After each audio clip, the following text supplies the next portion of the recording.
Hello friends, I'm Abby, and today I'm going to be doing a video where I talk about the recent reads that I have absolutely loved.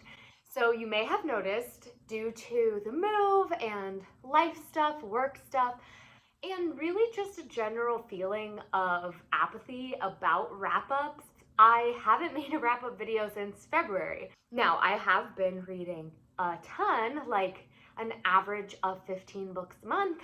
So I picked out 2, 4, 6, 8, 10. I picked out 10 books that I've read in the months after February, so March, April, and May. I'm not including June because I do think I'm going to do a wrap-up, but I have picked 10 books that I'm going to share with you because I genuinely feel like they need to be talked about, and I want you all to know that I highly recommend them. The first book that I want to talk about is a middle grade book, and it is Other Words for Home by Jasmine Warga, and this is a middle grade book told in verse. So as you can tell, it's formatted like poetry if you aren't sure what verse means, and it is absolutely stunning. So this book is all about a little girl named Yuda who is from Syria, and she immigrates from Syria to Cincinnati, Ohio, which it was very interesting that she came to Ohio because I am from Ohio, and it was really interesting to see kind of where she traveled in the state and the kinds of struggles that she had as she was adjusting to living in a new country, specifically in the Midwest. And I have definitely seen those things that she's talking about in my own towns. So it was definitely interesting to see her perspective of a state that I've lived in my entire life. But this book is all about Yuda, who comes to America. She is coming with her mom, and she is leaving her dad and brother behind in Syria. And they move to America because Syria is just not a safe place for Yuda and her mother to be at the time. And this story is all about her moving to America, struggling with being a minority in a mostly white school, and really just learning to love herself in a country that doesn't necessarily love her. She feels like she doesn't belong anywhere. And so it is really a heartbreaking, heartwarming story. And an additional bonus as to why I loved this book is that Yuda kind of finds her voice pursuing theater and pursuing acting and that aspect of her middle school journey. And I just really loved seeing something I love and view as transformative and really connecting for people to be used in a middle grade book to show how different cultures can come together using music and art. It was just really stunning, absolutely beautiful. I could not recommend this highly enough, and it's told in verse, so it was a very quick read, and the audiobook was great as well, so I highly recommend that. Also, this cover, so beautiful. The next two books I want to talk about are romance. So the first one is The Kiss Quotient by Helen Huang, and this is an adult romance novel, and it is definitely very steamy. So I wasn't sure how I would feel going into this book because the premise of this story is that there is a woman named Stella, and she is on the autism spectrum. She has autism spectrum disorder, and she doesn't really get relationships or romantic relationships specifically, and she wants to learn how to improve her skills. So she hires a male escort, Michael, who is hand-selected by her to help her figure out how to navigate romantic and sexually intimate relationships. It was so heartbreaking and heartwarming, and all of the sweet fuzzy words, because I absolutely loved their relationship, and I loved how good Michael was with understanding that Stella was not weird, that there was nothing wrong with her. He was just helping her and helping her learn, and I just absolutely loved the connection that they had. And I love that Stella found love for herself and realized that she doesn't need to change throughout this story. And of course, it is a romance. It is kind of a safety net for you. You know that things are going to end happily, but it was different from other romances I had read because it features this protagonist who is neurologically diverse, which I've never, well, that's not true. I have read one book before, but I didn't love it. This one, I absolutely loved the way it was depicted. I obviously cannot speak on whether it was accurate or helpful representation on either side because Michael is an Asian American man, but I think that this book was absolutely stunning. I loved the romance, I loved the steamy scenes, and I love the way that this all plays out. It was realistic and believable as far as this whole premise can be, but I highly recommend this if you like steamy adult romance. These characters will live on forever in my brain as two sweet cinnamon roll people who learn to love themselves and really cope with their traumas together. The next book, I don't recommend for everybody, but if you are looking for erotica, basically, I recommend Desperate Measures by Katie Robert. So this is the start of Katie Robert's Wicked Villains series, which is a series of erotica romance novels written about Disney characters. I don't really know what else to say past that, but they are not fantasy, they are set in the real world, and in this world there is a place called the Underworld, and it's basically this club, and it is a sex club, but the club of the Underworld is more than just that. It is where all of the leaders of the different groups in this city meet up and make deals, and Hades runs this Underworld club.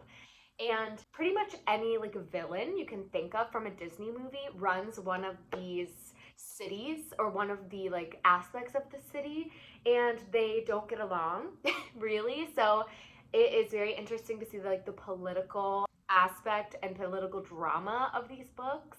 There was definitely more plot and more romance than I expected when I go into an erotic novel. I don't always get like that character development or plot development. It's typically pretty steamy beginning to end, but this managed to do a really, really great job, including all of the elements that I like in a traditional romance novel, plus super steamy scenes. And this first book focuses on Jasmine, whose father is tyrannical and is running this aspect of their city, and Jafar, who is her father's right-hand man, and at the very beginning of the story takes over the city and overthrows her father and basically claims her as his own. Now there is a trigger warning in this for consensual non-consent, so please Google that and think about that before you pick it up, but I truly loved it. Jafar and Jasmine are such a fantastic couple in this. They just really even each other out and draw on each other's like characteristics that one person may find something absolutely annoying and the other one just pushes that button, and they hate each other but they love each other, and it's so good, it's so steamy, and like I said, more political and character tension than I expected in a novel like this. I highly recommend this one. I believe there are 6 out in the series right now. The first one, each follows a different couple. The first one is Jasmine and Jafar. Next, I will talk about the young adult fantasy that I have read. And the first one is Girls of Paper and Fire by Natasha Nyan. And this one was stunning. So this is a fantasy and it features a sapphic couple at its front. It's all about Lei, and she is a paper caste. So there are 3 different castes in this world. There's paper, steel, and moon. And it basically, what you are is determined on whether you are a demon. And demons are kind of like part animal, part human. And paper castes are fully human. Steel castes are the kind of in between. And then moon castes are fully demon. And this focuses on Lei, who is taken to be a paper girl, which is essentially a consort to the king. Now, what I didn't expect in this book was to see kind of a competition or like a school, like a fantasy school element, which I loved that and was thrown a curveball when I got that, because I expected this to be like The Wrath and the Dawn, if you've read that, where it's kind of tension and consort issues from the very beginning, but it's really set in the school. and they are learning how to be proper paper cast women and paper girls, because basically you serve as a paper girl to the king as his concubine for 1 year, and then you are sent into the city of the king to basically serve him and like serve the people. And so they have to learn how to be proper women. And first of all, it is very hard to read about the king kind of taking advantage of these young girls. I think the youngest in this is 16, and that was very difficult to read about. So there are definitely trigger warnings for this. Please look it up before you read it. But if you do decide to move forward with reading it, it was absolutely stunning, and Lay falls in love with one of the other paper girls. So it was definitely a different dynamic from things that I'd seen in other stories. I love Lay as a character. She's feisty and she doesn't take any crap from anybody, but she also is learning how to be what society views as a proper woman and how to be herself mixed in with that, because she loves who she is and she loves her family and where she came from, and she wants to somehow hold true to that while also still passing these tests basically. It was also a very interesting view on Stockholm syndrome and how it feels to be told that it's an honor to be doing these things and to serve the king in whatever way he chooses. It's just great and an absolutely fantastic start to a young adult fantasy series. However, I do think this could also stand as a standalone because it ended very nicely, so I highly recommend this one. The next young adult fantasy is The Gilded Ones by Namina Forna, and this is a new release this year. I picked it up and I'm so glad that I did, because this book is all about Decca. And Decca is in this society where you are bled, basically you're cut on your 16th birthday, I believe. Is it 16? It might be like 19. It's 16. And you either bleed red, which means that you are pure, or you bleed gold, which means that you are a demon or are part demon. So all of these girls, it's only girls by the way, and so all of these girls are led to their bleeding when they're 16. And of course, Decca is 16 in this book and is going to her first bleeding, and she's praying she bleeds red, and of course, as it turns out, she bleeds gold. And she's sent to this academy for the women who bleed gold, and she is kind of training to be this warrior. It's really an interesting like training story. This is, again, the start of a series, but it's really all about powerful women and friendship groups. She forms these relationships with the other girls in this arena that are just so beautiful to read about, and they're women of all different kinds of diversity, which was great to read, as well as to see kind of how all of these different people from all of these different regions are handling being told that they are othered. So beautiful. And there's also magical creatures in this. There are epic fighting scenes, and basically this group of women is being used to build up an army against there are these creatures that are threats to the kingdom, and so these girls are being trained to fight these threats. Really interesting, really great, fast-paced. I was interested and invested the entire time. I loved Decca, I loved the romances in this book, and I loved the relationships, the sisterhood bonds, and just the stories about powerful women. So great, I highly recommend this one. Next up is the adult sci-fi, fantasy, magical realism, however you're gonna think of it, but the first one is pure sci-fi, and that is The Long Way to a Small Angry Planet by Becky Chambers. I have heard so much hype about this series, and I'm so glad I picked it up because it deserves the hype. This book is all about these different characters. This one is kind of about Rosemary at the forefront, but it's about all of these characters on a ship that is going through outer space, making jumps and like connecting different like ports to other ports, and Rosemary joins the team and kind of learns all about what it's like to live on a space station, to be a part of this team on this ship. And although there is a lot of sci-fi in this story is ultimately a character study on all of these different creatures and characters. It's a gender study. It features relationships of all types. It's really just so beautifully done. The conversations they have in this book, basically each chapter is like a different study and character and something to do with our culture. I can't even explain to you why I love this book so much other than it was just so thought-provoking while still being action-packed, and each chapter kept me going, kept it moving, and in the end there was quite a few twists and turns that I found myself thinking about long afterwards and really just wanting to continue with this series. Although each book focuses on a different group and different characters. So although I think the second book focuses on one of the characters from the first novel, I can't wait to pick it up because The Long Way to a Small Angry Planet is probably my favorite sci-fi. It's quiet, it is profound, and it focuses on the people on the ship and this found family rather than all the sciencey stuff, although there still is so much science and kind of spacey stuff. So if you love space books, science fiction, if you love reading about characters who will just dig their way into your heart, I can't recommend this one more. The next one is a magical realism book, and it is Before the Coffee Gets Cold by Toshikazu Kawaguchi. And this one is a story about this coffee shop where you can go and sit in this seat where you get this cup of coffee that takes you back in time.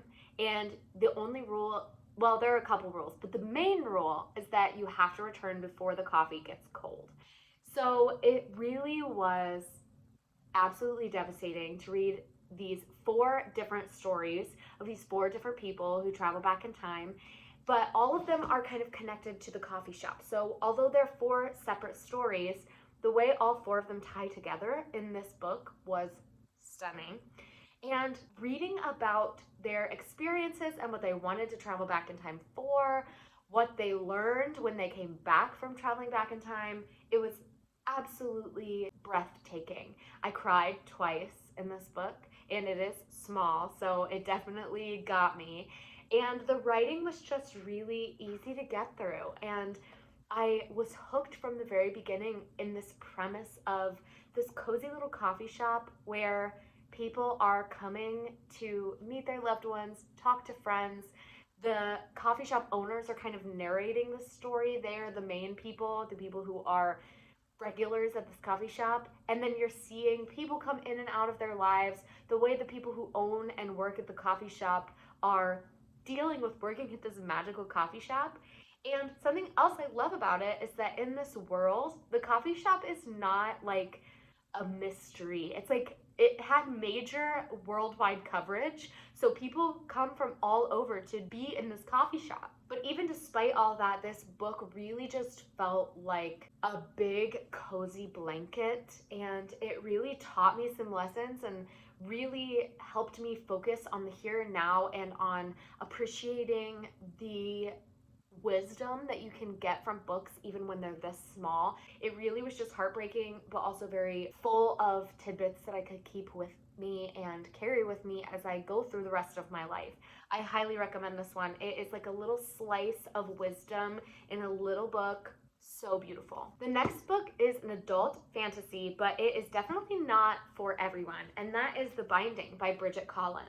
I loved this book. However, I've seen a lot of people say that they find it very boring, which I could definitely see. So The Binding is this story about Emmett Farmer, who is learning to be a bookbinder. Bookbinding is basically the practice of taking somebody's memories and pulling it from their heads, putting it in a book, and securing it in there. So they will no longer have that memory, but the book will be written as if it is their memory. So it's really a controversial topic in this world. And Emmett is kind of born to be a bookbinder. He can't really escape it, or he gets this bookbinding sickness.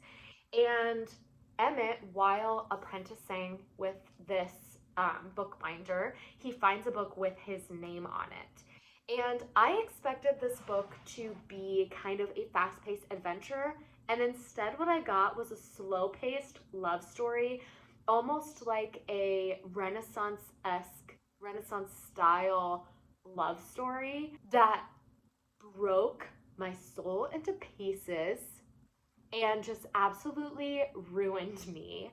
It was so long and so slow, but I just kept finding myself aching to know more and dying to know how this relationship ends up. Now, the fantasy elements in this are few and far between. It is not a high fantasy, a fast-paced book. It is slow.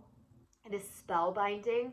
It slowly twists and turns, and you think you know what's happening, and then all of a sudden you're like, I have no idea what's happening, and you finally get what's happening, and it still takes a while to get there, and you really don't know how it's going to end.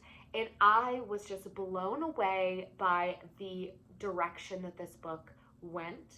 And at one point, it even switches perspectives out of nowhere, like 2/3 of the way into the book, and I cried. It hurt my heart. It hurt my soul. I loved this book. And like I said, it's not for everybody. It's definitely slower. It's definitely more nuanced and more of like a romance set in the Renaissance age. But if you're looking for like a thick, slow build romance that includes some interesting, fantastical elements, I highly recommend this. The next book I want to talk about is After the Flood by Cassandra Montag, and this is kind of a pandemic, climate change, end of the world story. And this book focuses on Myra, who is a mother at the beginning of this book, and her daughter Wren is taken from her during this 6-year flood. And after the flood, she is determined to go find her daughter. And when her daughter is taken from her, she is pregnant. And so we are following Myra and Pearl, who is her other daughter, as they are kind of journeying and living their lives on the water, because in this world, everything is now covered in water. The only land there is kind of the tallest mountains. And Pearl and Myra are navigating their way through life on ships. Myra is a fishing woman, and they are exploring life after the flood, while we're getting some flashbacks from Myra to moments before the flood when life was kind of as we know it. And we're also seeing from Pearl's perspective kind of how life is different for somebody who never experienced the life that we know and instead grew up on the water during this worldwide epidemic of a flood destroying all of the world. There's also interesting discussions in this about biological warfare and territory battles in a world that's mostly on water, as well as kind of how people are taking these ideas of survival and turning them either into good, thriving ideas where people are really wanting the world to be better and to improve, and the other side of it where you have people who are taking over and trying to control everyone and make everything the way that they want it to be. And it's definitely a more negative view.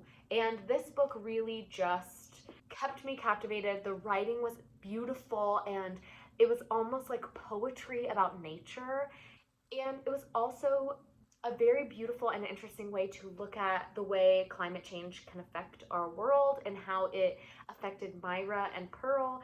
And ultimately, this story is about motherhood and friendship, what we're willing to give up and what is so important for us to keep. I was just blown away by this book, and it's one that I don't stop thinking about. I really keep thinking about Myra and Pearl and the journey they went on and how this book ended, and really what led them to this flood and to this epidemic that they're living through. I highly recommend it if you love beautifully written, like flowery writing stories, seaside stories, or stories that are kind of a cli-fi, like a climate fiction where the world is ending because of the climate being changed and water levels rising, I highly recommend you pick this up. It's action-packed. There are fighting scenes. There are moments of deep and beautiful reflection. So good. The next book that absolutely blew me away, and the last one on my list, is The Light Through the Leaves by Glendy Vanderhaeghe. And this book absolutely blew my socks off. It has very Where the Crawdads Sing vibes, like very Where the Crawdads Sing. So if you liked that, you might like this one. But this is all about, I think it is Ellis. Yes, so Ellis is a mom, and she takes her kids to this like forested area, and her daughter Viola is taken from her. And this book follows Ellis as she copes with the fact that her daughter was taken and kind of this mystery of what happened to Viola, and simultaneously has this dual perspective with this girl, Raven, who is living in the woods, has never known regular society. She's homeschooled by her mom, and Raven believes that her father was a raven. So she believes she is the daughter of a human woman and a raven spirit. And this book is a literary fiction novel. So it is, again, filled with beautiful imagery of the woods. It has this mystery at the forefront where we're trying to figure out what happened to Viola and kind of whether or not she is out there somewhere and whether or not she'll be reconnected with her mom. And it focuses on Ellis's journey as her life falls apart and she blames herself and what process she goes through to cope. And Ellis has always been drawn to the woods, so she kind of finds her way through this forest. She goes on this trip through these forests to learn how to forgive herself and to learn whether or not she ever truly can forgive herself for leaving her daughter behind and losing her like that. It was absolutely stunning. The writing was immaculate. The turns that the story took, I kind of predicted some of them, but I didn't necessarily mind. It was one of those ones where I predicted things, but they still hurt just as bad when it got to them. And there are definitely things in this book that I did not expect to happen. But ultimately, it's one that every single character left a lasting impression, even the side characters. And I found myself sobbing. I found myself laughing. I found myself understanding and believing everything that these characters went through because they were dealing with such hard stuff that I just was blown away by the way the author took this story and made each character a fully fleshed out person, even though all of them are going through such extreme things. I highly recommend this. I believe it came out this year, so please pick it up. If you loved Where the Crawdads Sing, I think you will love this book. And that is all of the recent reads that I've absolutely loved. So thank you all so much for watching. Please like, comment, subscribe. Let me know down below if there are any books you've read recently that you absolutely love and you think I should pick up. And I will see you all next time. Bye, friends.